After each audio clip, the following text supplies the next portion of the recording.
যদি তুমি প্রচন্ড অসুস্থ থাকো, এত অসুস্থ ওযু করলে তুমি মৃত্যুবরণ করবে, ওযু করলে তোমার অবস্থা খুব সিরিয়াসলি হয়ে যাবে।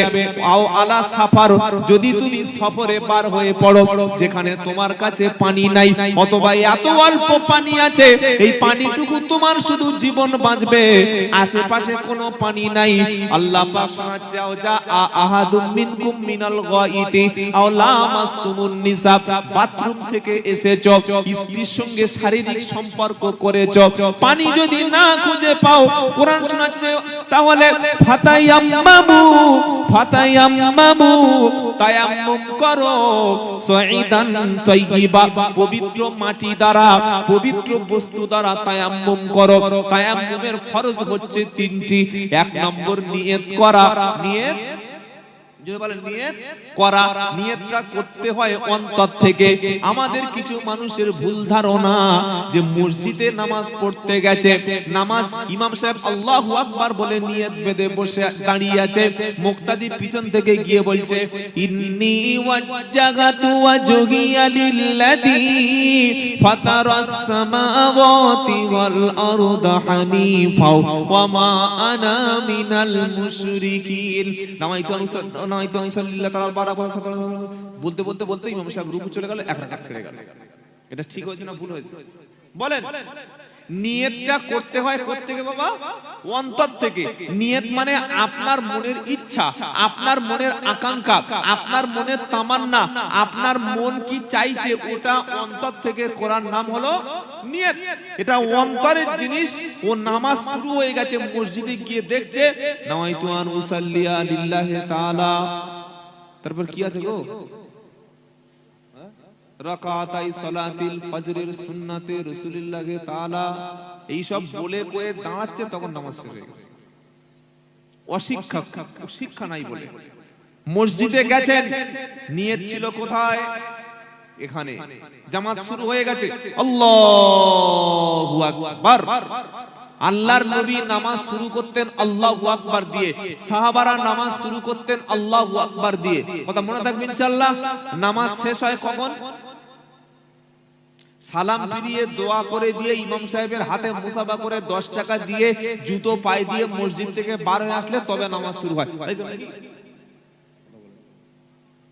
আসসালামু আলাইকুম ওয়া রাহমাতুল্লাহ, আসসালামু আলাইকুম ওয়া রাহমাতুল্লাহ, বাস নামাজ কমপ্লিট। নামাজ কমপ্লিট। এবার তাসবিহ আছে, জিকির আছে, দরুদ আছে, কোরআন তেলাওয়াত আছে, দোয়া আছে, মুনাজাত আছে, যা কিছু করুন, কিন্তু নামাজ শেষ হচ্ছে কোন শব্দ দিয়ে? বলেন আসসালামু আলাইকুম ওয়া রাহমাতুল্লাহ, আসসালামু আলাইকুম ওয়া রাহমাতুল্লাহ। একটা লোক প্রচন্ড ব্যস্ত আছে, ট্রেন ধরতে যাবে, সালাম দিয়ে নামাজ শেষ করলো, তার নামাজ কমপ্লিট হয়ে গেল। কথা মনে থাকবে ইনশাআল্লাহ। নামাজ শুরু হয় আল্লাহু আকবার দিয়ে, নামাজ শেষ হচ্ছে সালাম ফিরানো দিয়ে। হে মুসলমানেরা, আল্লাহ পাক শোনাচ্ছে, বান্দা তুমি যদি পানি না পাও, প্রথমে তুমি নিয়ত করো। নিয়ত হবে অন্তর দিয়ে, নিয়ত হবে মন দিয়ে। আপনি মনে মনে বলছেন রব্বানা পানি কোথাও খুঁজে পেলাম না, শরীরটা প্রচন্ড অসুস্থ, যদি পানিতে হাত দিই রোগটা আমার বেড়ে যেতে পারে, অথবা আমি পানি পাওয়ার মতো যোগ্য ব্যক্তি নই, রব্বানা আমি নামাজ পড়ার জন্য, পবিত্র হওয়ার জন্য তায়াম্মুম করছি। এটা অন্তর থেকে ভেবে নিলেন। 2 নম্বর তায়াম্মুমের ফরজ হলো দুটি হাত আপনি পাথর কিংবা মাটিতে, ইটের উপরে এমন জায়গায় হাত স্পর্শ করলেন যেটা পাক, যেটা ধুলো আছে, হাতটা সেখানে দিয়ে মুখে ভালো করে বুলিয়ে নিলেন 2 বার। 3 নম্বর হাতটা সেখানে দিয়ে ঝেড়ে ফেলে দিয়ে বাম হাত ডান হাতে 3 বার, ডান হাত বাম হাতে 3 বার। এই 3টি পদ্ধতি অবলম্বন করেছে যে ফরজ গোসলের পরিমাণ পবিত্র হয়ে গেছে সে। যুবক ছেলে শ্বশুর বাড়ি গেছে নতুন বিয়ে করে, শালি বলছে চলো তোমার থেকে নিয়ে ঘুরে চারঘাট থেকে ঘুরে আসি। চারঘাট জানেন তো কথা? হ্যাঁ। শালি যদি পিছনে ওঠে তখন দুলা ভাইয়ের গায়ার জ্ঞান থাকে? সাইকেল যদি হয় চেন ছিঁড়ে ফেলবে, কি বলছেন? আর বাইক যদি হয় একদম 90 থেকে তুলে দেবে। এবার দেখ বাইক কাকে বলে। আর এখনকার ছেলেরা যেভাবে চুল কাটছে, যা বাইক চালাচ্ছে, রাস্তায় যখন একটা কুকুর আর একটা কুকুরকে পিছন থেকে ধাওয়া করে, দাবড় দেয়, দৌড়ায়, দেখেছেন? দেখেন নাই? মানে একটা বড় কুকুর আর একটা ছোট কুকুর, ছোট কুকুর ভুল করে ওই ৬২ নম্বর ওয়ার্ড থেকে ৬৩ নম্বর ওয়ার্ডে চলে এসেছে, ওর পাড়াটা ছেড়ে মোল্লা পাড়া থেকে লস্কর পাড়া এসেছে, এসে দেখছে সব ওর দুশমন। তো বলছে ভাই আমি আর জীবনে আসবো না, তোদের মাংস তোরা খাবি, তোদের হাড় তোরা খাবি, তোদের উচ্ছিষ্ট তোরা খাবি, তোদের মুরগির লেগ পিস তোরা খাবি, খালি আমার রাস্তাটা টপকে বাড়ি যেতে দে। বলছে তুই শালা আজকে এসেছিস কেন? এমন দৌড় করেছে, ৮-১০ জন ছুটে ওই কুকুরটার সামনে যখন পালিয়ে নিজের মহল্লায় ঢুকতে যায়, রাস্তায় কে এসছে কে দাঁড়াচ্ছে, কোনটা ঢালাই রাস্তা কোনটা ইটের রাস্তা ও দেখে, কেন বলে খালি চেষ্টা করে কখন গিয়ে মহল্লায় প্রবেশ করব। চাচা আপন প্রাণ বাঁচা। তো রাস্তায় কিছু ছেলে পিছনে যদি একটা মেয়ে দেখা পায়, সামনে দেখছে একটা সাদা মতো মুখ মেয়ে দাঁড়িয়ে আছে, হাত কালো মুখ সাদা, বুঝতে পারছেন মুখে কি পড়েছে? কি পড়েছে? এই হুজুর ধরে ফেলেছে। কি পড়েছে? মেকআপ। সাদা মুখ আর কালো হাত, তার মানে মুখে ময়দা মেখেছে।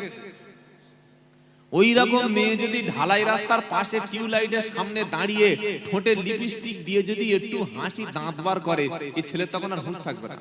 এইবার বাইক নিয়ে চালানো কাকে বলে? পড়ে গেছে, গিয়ে ঠ্যাং এতটা ভেঙে গেছে, পা উড়ে গেছে, হাঁটু বাবা রে মারে বাঁচা বাঁচা। তার আগে সব লোক বলছে আস্তে যা আস্তে যা, ও জীবনে কারো কথা শোনে না। শোনে এই আস্তে যাই কাছে, এই আস্তে কে কার কথা শোনে? চল। যখন পড়েছে তখন বলছে তোল তোল তোল, পড়ার আগে বলছে ধর ধর ধর, আর পড়ে গেলে বলছে তোল তোল তোল। উঠে দেখছে হাঁটু আর হাঁটু নাই, উড়ে গেছে। তো এই অবস্থায় শ্বশুর বাড়ি গিয়ে যদি নাপাক হয়, গোসল ফরজ হয়, ডাক্তার যদি বলে এখানে পানি লাগালে ইনফেকশন হয়ে যাবে, সেই অংশটুকু বাদ দিয়ে তাকে গোসল করে নিয়ে ওই ব্যান্ডেজের উপরে হালকা হাত পানি অবস্থায় ভিজিয়ে মাসা করে দিলে গোসলের পবিত্রতা হয়ে যাবে। কিন্তু এত কঠিন রোগ, এত কঠিন অসুখ পানিতে কোনো মতে স্পর্শ করতে পারবে না, গোসলের বিকল্প হচ্ছে তায়াম্মুম। বলুন সুবহানাল্লাহ। ইসলাম বলছে তুমি মরুভূমিতে গেছো, তুমি এমন একটা এলাকায় গেছো পানি নাই, ধুধু ময়দান, সামান্য পানি আছে, তুমি সে সময় তায়াম্মুম করো। তারপরেও তোমাকে আমি আল্লাহ আমার সামনে নামাজে দিনে 5 বার আসতে বলেছি। জোরে বলুন সুবহানাল্লাহ। তাহলে একটা প্রশ্ন পেয়ে গেলেন, নবীর কাছে প্রশ্ন হলো, উত্তর দিয়েছেন কে? জোরে বলেন আল্লাহ। উত্তর কে দিয়েছেন? আল্লাহ।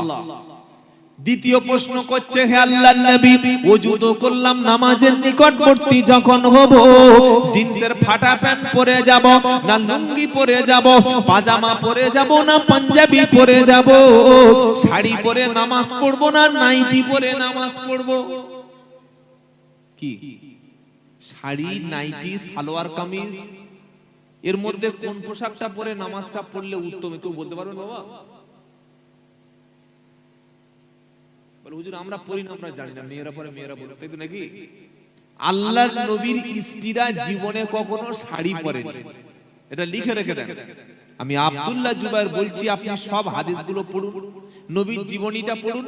নবীর স্ত্রীরা পরতেন সালোয়ার কামিজ, মাথায় ওড়না দিয়ে এমন ভাবে ঢাকতেন, একদম পুরো এই রকম ভাবে পৃথিবীর কোনো মানুষ তাদের মুখ দেখতে পেত না। আর এখনকার মেয়েরা এমন ভাবে মাথার ওড়নাটা খুলে দিয়েছে, মাথার চুলের মধ্যে কটা উকুন তার দেওয়ার গুনে গুনে নিচ্ছে। কি এই হচ্ছে মুসলমান সমাজ। তো সালোয়ার কামিজ, নাইটি আর শাড়ি, তিনটি পোশাক মেয়েরা পরে। আর এখন কলেজ হাই স্কুলের মেয়েরা এসব আর কিচ্ছু পরে না। ওর বাপ বড় হাজি সাহেব, বড় মাস্টার, বড় শিক্ষিত, বড় ডাক্তার, বড় এডুকেটেড, তাই মেয়ের জন্য একটা প্যান্ট একটা গেঞ্জি বাজার থেকে কিনে দিয়েছে, ওটা মেয়ে আনন্দ সহকারে পরে আর খুলে রেখে দেয়, ওর বড় ভাই আনন্দ সহকারে পরে বাজারে যায়। এখানে ওরকম নাই, আমাদের বারাইপুরে তো আছে, এটা তো আমি বলতে পারবো, আপনাদের তো বলছি না, বললে আবার পয়সাই দেবেন, ঝামেলা পড়বে। কি বুঝলেন? সালোয়ার কামিজও পোশাক, শাড়িও পোশাক, নাইটিও পোশাক। আল্লাহ পাকের কোরআনকে জিজ্ঞাসা করা হলো, নবীকে জিজ্ঞাসা করা হচ্ছে, নবী কোন পোশাক পরে নামাজ পড়লে ভালো হবে? লুঙ্গি পরবো না পাজামা পরবো নাকি কোন পোশাক পরবো? নবীর কাছে প্রশ্ন হলো। আল্লাহ পাক বলছে, হাবিব উম্মত আপনাকে প্রশ্ন করেছে, আমি আল্লাহ কিন্তু উত্তর দেব। সুবহানাল্লাহ। উত্তর কে দেবে? আল্লাহ। কি উত্তর দেবে? বলে উত্তরটা কোথায় পাওয়া যাবে? কোরআন শোনাচ্ছে, ইয়া বনি আদম খুদু জিনাতাকুম ইনদা কুল্লি মসজিদ কুলু ওয়াশরাবু ওয়ালা তুসরিফু ইন্নাহু লা ইউহিব্বুল মুসরিফিন। 8 নম্বর পারা 14 নম্বর পৃষ্ঠা, একদম প্রথম নম্বর লাইনের 31 নম্বর আয়াত। সূরার নাম সূরা আল আরাফ। বান্দা প্রশ্ন করছে, উম্মত প্রশ্ন করছে, হাবিব গো শাড়ি পরে নামাজ পড়ব না নাইটি পরে নামাজ পড়ব, না সালোয়ার কামিজ পরে নামাজ পড়ব, না লুঙ্গি পরে নামাজ পড়ব, না পাজামা পরে নামাজ পড়ব? আল্লাহ নবীকে প্রশ্ন করা হলো। আল্লাহ পাক বলছে, বান্দা কোন পোশাক পরে নামাজ পড়লে আমি আল্লাহ বেশি খুশি হব, আমি আল্লাহ বেশি পছন্দ করব, ওটা তোদের কাছে গাইড বুক কোরআন দিয়ে দিয়েছি, কোরআনটা আগে পড়ে নিবি। আমি আল্লাহ শুনিয়ে দিয়েছি। চা বলেছিলাম, ইয়া বনি আদমা,